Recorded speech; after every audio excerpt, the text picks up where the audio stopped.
ماں اور باپ کی دعا انسان کو کس مقام پہ لے جاتی ہے۔ یہ بات پہلے میں واضح کر دوں، مسجد میں چندہ دینے یا مسجد بنانے سے زیادہ ثواب، مدرسے میں چندہ دینے یا مدرسہ بنانے سے زیادہ ثواب، حج پہ رقم خرچ کرنے سے زیادہ ثواب، سب سے زیادہ ثواب اگر کہیں خرچ کرنے پہ ملتا ہے تو وہ ماں باپ پہ خرچ کرنے میں۔ فلمیں دیکھ کر، سیریل دیکھ کر، ناول پڑھ کے، دنیا کے اس مکر اور مکرو چہرے سے متاثر ہو کر ماں باپ کو بڑھاپے میں صدمے دینے والوں، ماں باپ کے ساتھ بغاوت کرنے والوں، ماں باپ کے ساتھ غداریاں کرنے والوں، ماں باپ کو گالیاں دینے والوں، آنکھیں نکال نکال کر ماں باپ کو دیکھنے والوں، ماں باپ کو دکھ دینے والوں، ماں باپ کو گھروں سے نکال کر کبھی بہنوں کے یہاں کبھی بھائیوں کے یہاں پہنچانے والوں، ماں باپ کو چھوڑ کر سسرال میں گھر بسانے والوں، ماں باپ سے خرچہ روک کر مسجد مدرسوں میں اور نیک کام میں چندے دینے والوں، غور سے سن لو اور کان کھول کر کے سن لو، کچھ یاد رہے نہ یاد رہے، گفتگو کا یہ حصہ ضرور یاد رکھنا۔ اللہ کے رسول صادق و مصدوق مصطفیٰ جان رحمت صلی اللہ علیہ وآلہ وسلم فرماتے ہیں، اگر کوئی بندہ شہید بھی ہو جائے اور ماں باپ اس سے ناراض ہو یا دونوں میں سے کوئی ایک ہی ناراض ہو تو بھی شہادت کے بعد بھی اس کو جنت نہیں مل سکتی۔ اللہ، شہید ہو کر بھی وہ جنت میں نہیں جا سکتا۔ یہ ماں باپ شہید ہو کر بھی جنت نہیں ملے گی اگر ماں باپ ناراض ہیں۔ اور آج تو لڑکے اور لڑکیاں ماں باپ کو ناراض کر کے شادیاں کرتے ہیں، پسند کی شادی، پسند کی شادی، پسند کی، اتنا بھوت سمارے پسند۔ میں نے کہا ماں باپ کب منع کرتے ہیں؟ ہمارے یہاں تو ہے ہی پسند کی شادی، بس اتنا ہے کہ پہلے ماں باپ پسند کر لیں بعد میں تم پسند کر لیں۔ میرے بھائی اگر ماں باپ روک دیں، ماں باپ روک دے تو کعبے کی زیارت کے لیے نہیں جا سکتے۔ ارے ماں باپ روک دے تو رکنے والا تو نبی کی زیارت سے بھی رک گیا۔ ماں کے روکنے پہ رکنے والا نبی کی زیارت سے رک گیا، لیکن کسی نے اس کو تان نہیں کیا کہ اویس اتنا بڑا عاشق تھا، ارے نبی کی زیارت سے تو رک گیا، گمنام ہو گیا، مرتبہ کم ہو گیا، یہ ہو گیا، وہ ہو گیا، وہ ہو گیا۔ نہیں، ماں کے کہنے پہ نبی کی زیارت سے رکے ہیں تو خدا نے ماں سے وفا کی وجہ سے وہ مقام عطا کیا ہے کہ سب نبی سے دعا کروا رہے ہیں، اور نبی صحابہ کو بھیج کر اویسے کرنے سے امت کے لیے دعا کر۔ سبحان اللہ، سبحان اللہ، سبحان اللہ۔ یہ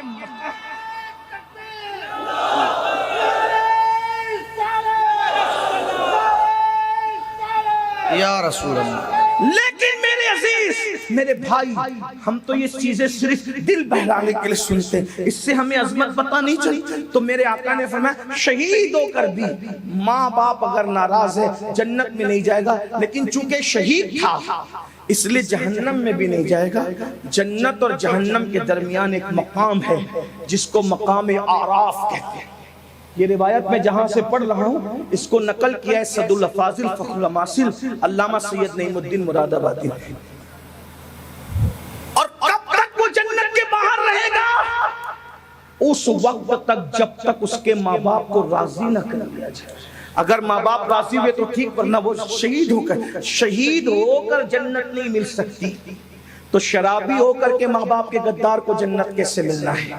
بے نمازیوں کے ماں باپ کے غدار کو جنت کیسے ملنا ہے؟ میرے بھائیوں، یہ دنیا ہے، یہ دنیا چند دن کی ہے، اس دنیا سے کوچ کرنا ہے، اس دنیا سے رخصت کرنا ہے، اس لیے اپنے ماں باپ کی قدر جانو۔ میں لوگوں سے یہ کہتا رہا کہ کسی کا خوبصورت چہرہ دیکھ کر بھی وہ ثواب نہیں ملتا جو ماں باپ کے جھری پڑے ہوئے چہروں کو دیکھ کر کے ملتا ہے۔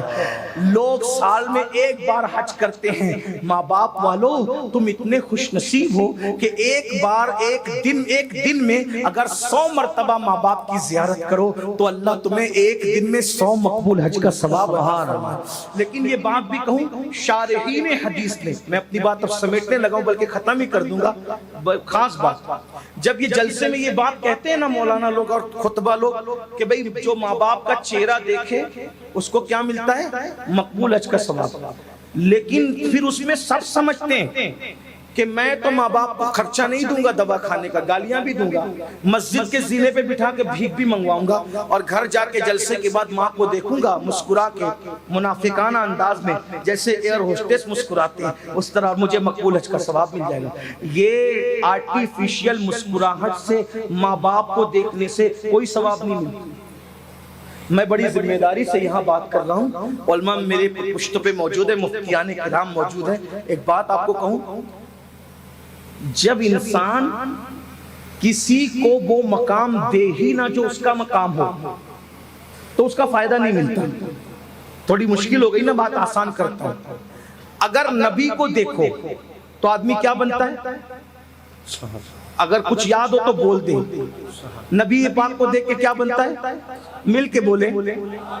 تو ابو جہل کیوں صحابی نہیں ہے؟ ابو جہل کیوں صحابی نہیں؟ اس لیے کہ وہ نبی کو نبی مانتا ہی نہیں تھا۔ جو نبی کو نبی کا درجہ نہ دے تو نبی کو دیکھنا اس کو فائدہ نہیں دے سکتا۔ توجہ، جو نبی کو نبی کا درجہ نہ دے، نبی کو دیکھنا اس کو فائدہ نہیں دے سکتا۔ دوسری بات، رمضان شریف میں اگر کوئی کافر مرے تو کیا جنت میں جا سکتا ہے؟ مومن مرے گا رمضان شریف میں تو جنت ہے۔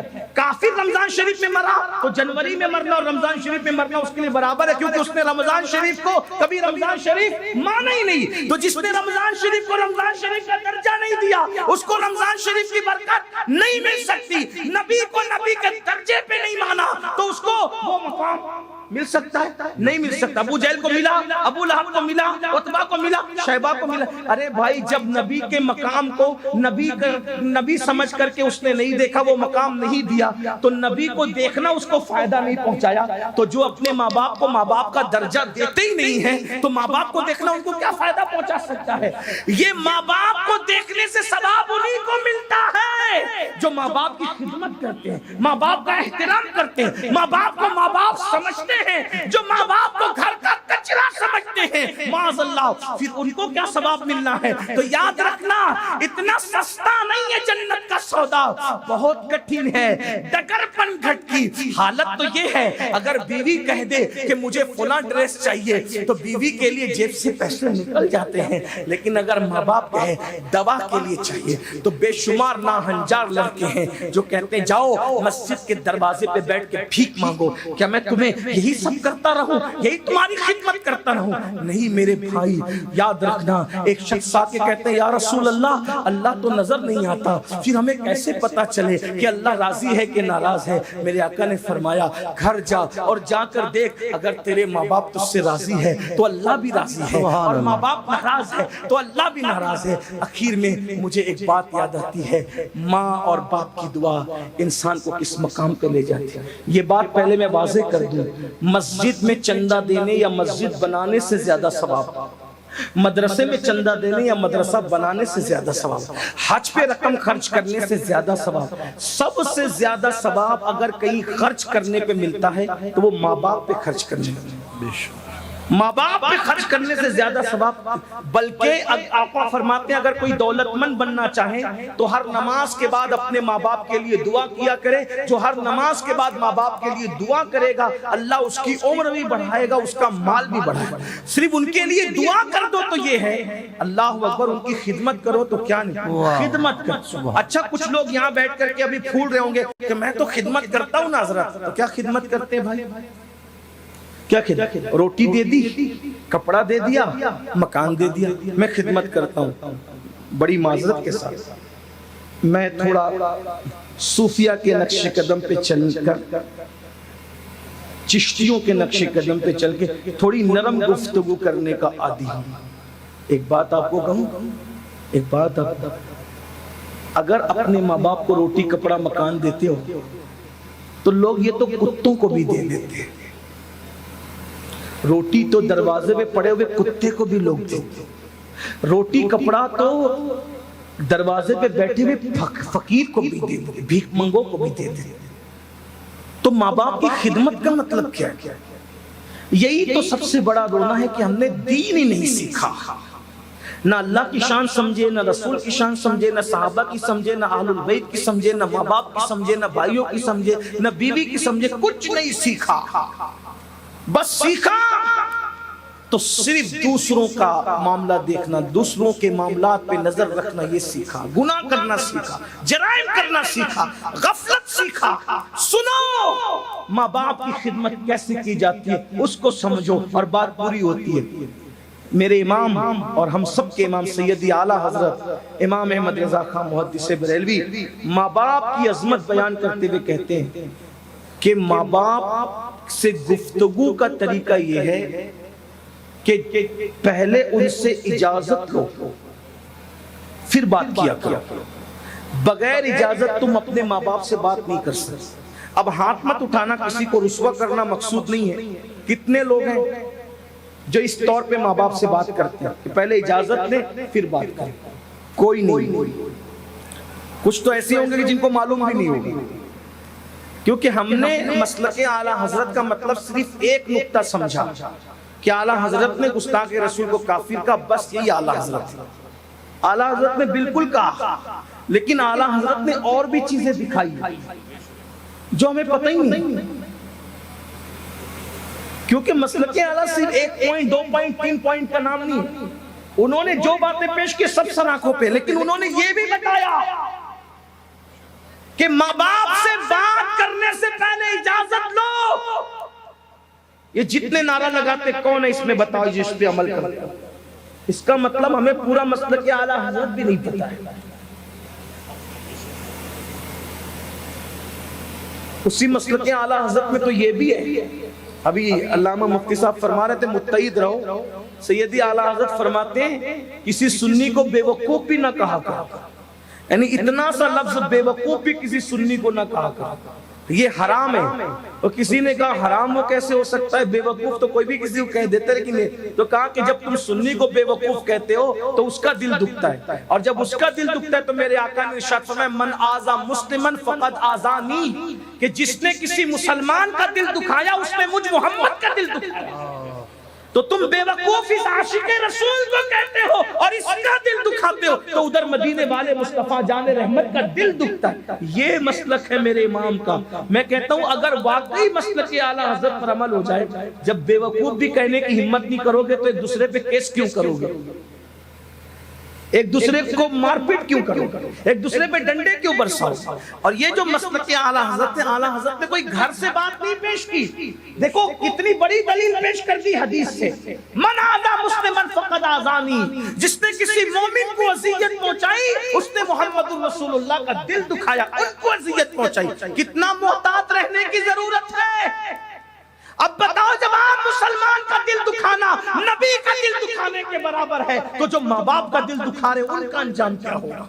یہ بھی آیا ہے روایتوں میں، جنہوں نے ماں باپ کا دل دکھایا ڈر ہے کہ مریں گے تو کافر ہو کے مریں گے، ان کا خاتمہ کفروں پہ ہوگا، یہ خوف ہے، یہ ڈر ہے۔ اللہ کے بندو لرز جاؤ، کانپ جاؤ اور اپنے ماں باپ کے ساتھ بدسلوکی نہ کرو۔ تو امام لکھتے ہیں کہ پہلے اجازت لو، اور اجازت جب دے دے ماں باپ تو بھی ایسے ان سے بات کرو جیسے کوئی غلام اپنے آقا سے بات کرتا ہے، یہ طریقہ۔